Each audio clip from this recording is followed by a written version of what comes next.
Mabili ng foam. Alis na po kami. Natanggal. Hindi marunong. Makahabol tayo dun sa Euratics.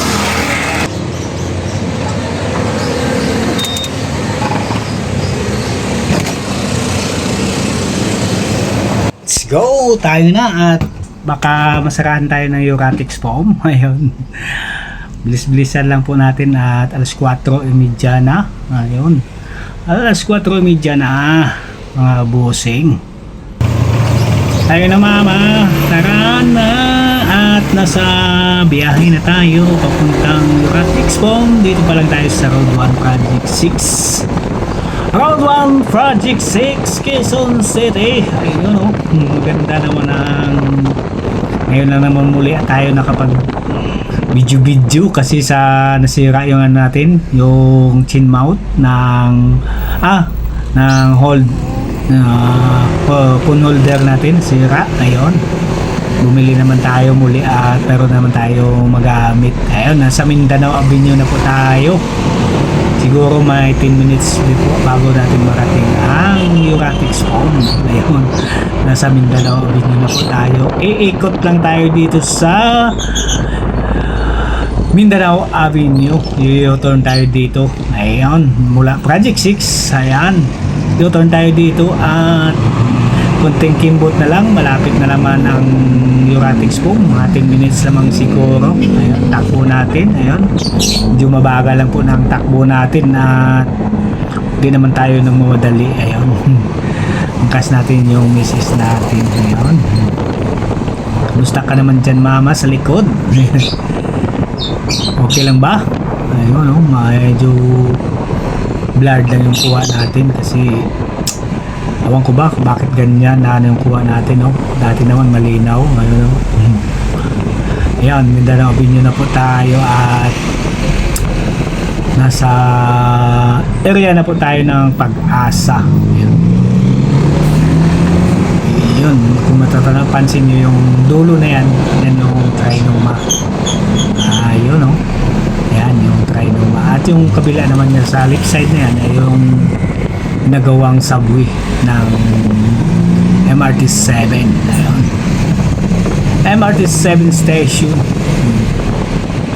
subway papuntang Baguio. Papuntang Baguio ba talaga?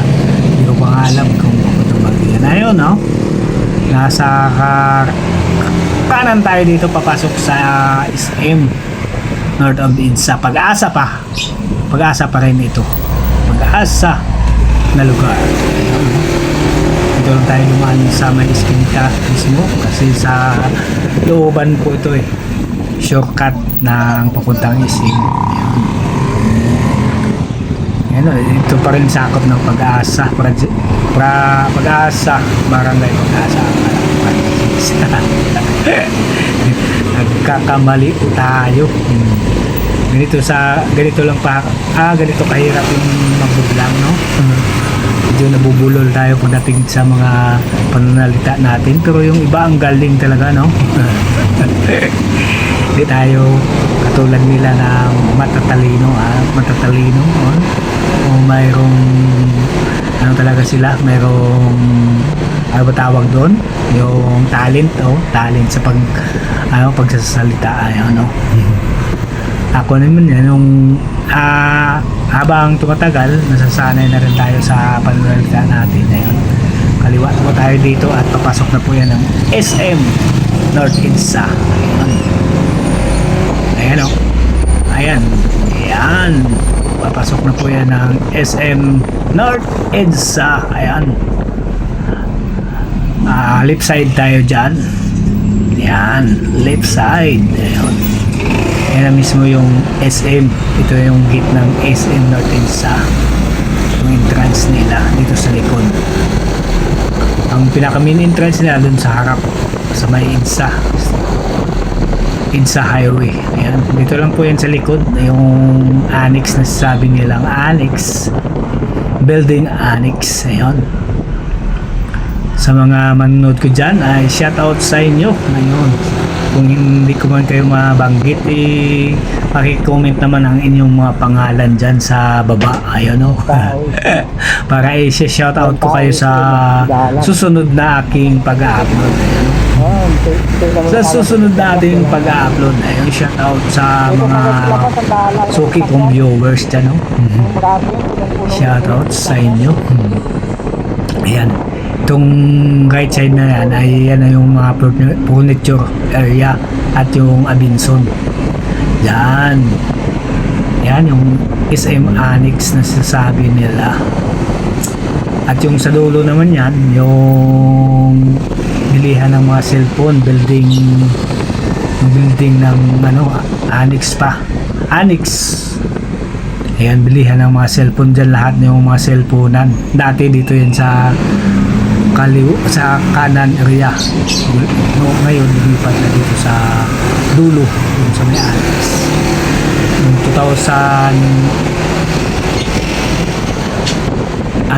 2006 dito yan sa kabila. 2006-2007 nandito pa yan sa right side na yan yung mga cellphonean. Noong una pa yung lumabas yung mga cellphone, then ako namangha sa mga cellphone dati kasi unang labas pala ng cellphone dati ng kuya. Saka yung pinakamaliit na kuya, yung halagang 10,000. Yung 8210 ba yun? 8210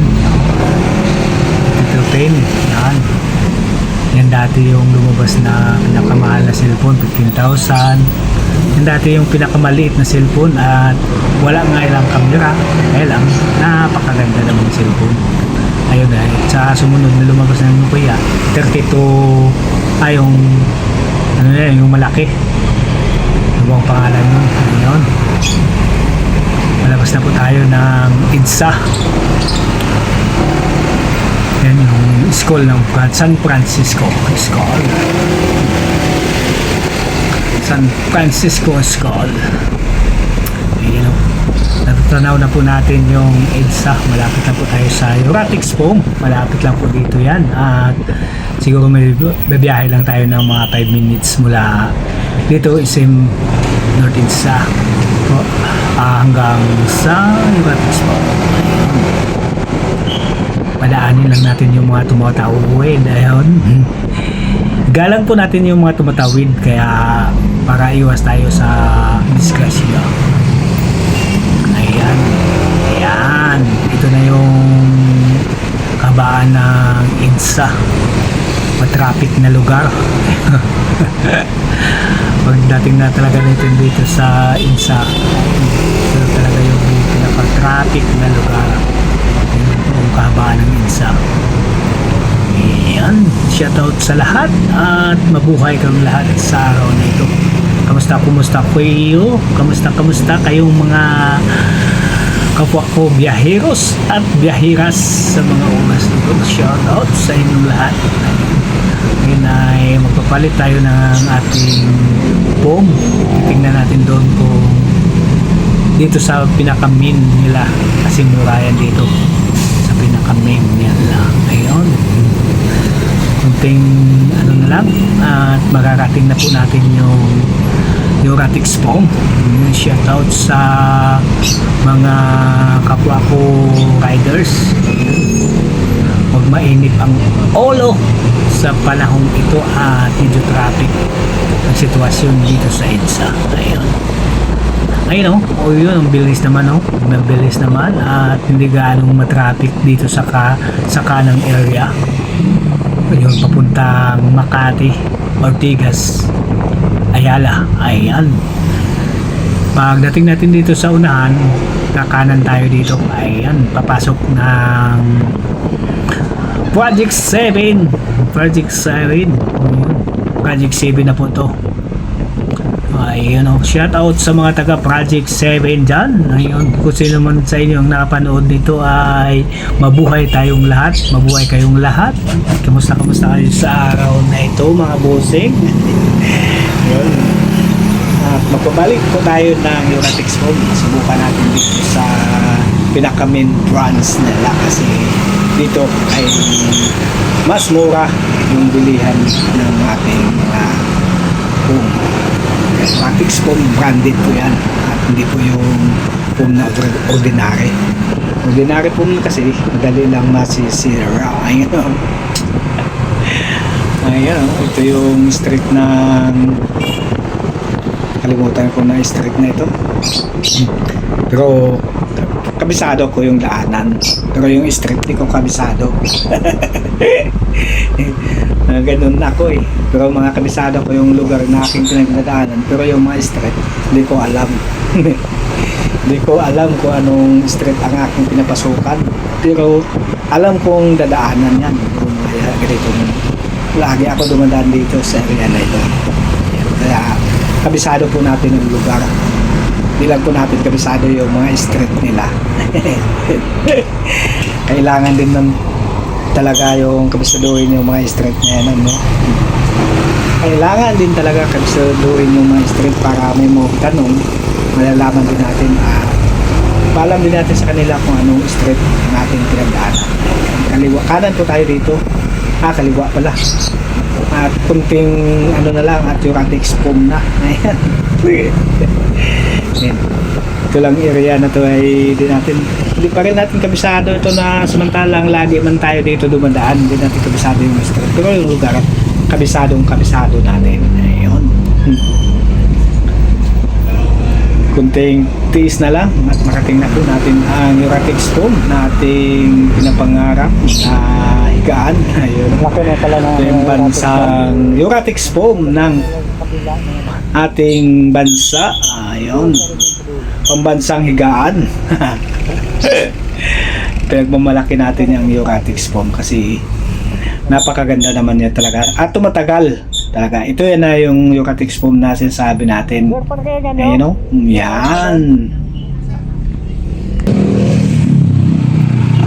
Kaliwa po, pagkakaliwa nyo sir, doon po yung mga motor.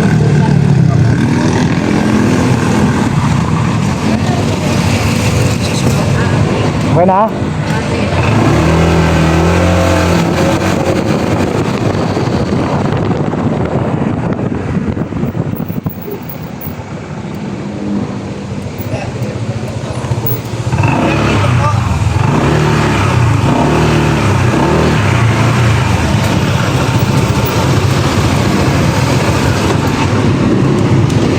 Parada na tayo dito mga bossing at papasok tayo sa home. Ayan, ito na yung mga foam nila. Mamili na lang tayo dito kung alin dito yung magugustuhan nating mga size. Ayan, dito yung presyo. Ayan, pag sa labas yan mahal. Nagkama din sila. Kompleto. May double, may queen size, may family size. Ayan yung presyuhan nila.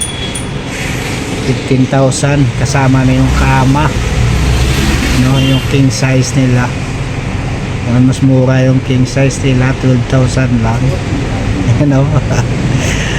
Ayan, napakagandang mga higaan, no? Mas maganda kung may sarili tayong bahay para makapag-avail tayo ng mga ganitong produkto ng Euratics foam. Ayun, no? Napakaganda naman talaga at napaka smooth higaan. Ayan, no? Ayan. Ayan na mga bossing, mamili na po kayo. Ito yung mga una nila available. Ayan, no? Ang kapal yan. At ito yung mga towel nila. Ayan. Hanggang dito na lang at maraming salamat mga bossing. At kung gusto nyo ay pupunta na lang kayo dito sa Euratics foam Project 7. Ayan. Thank you so much, babus.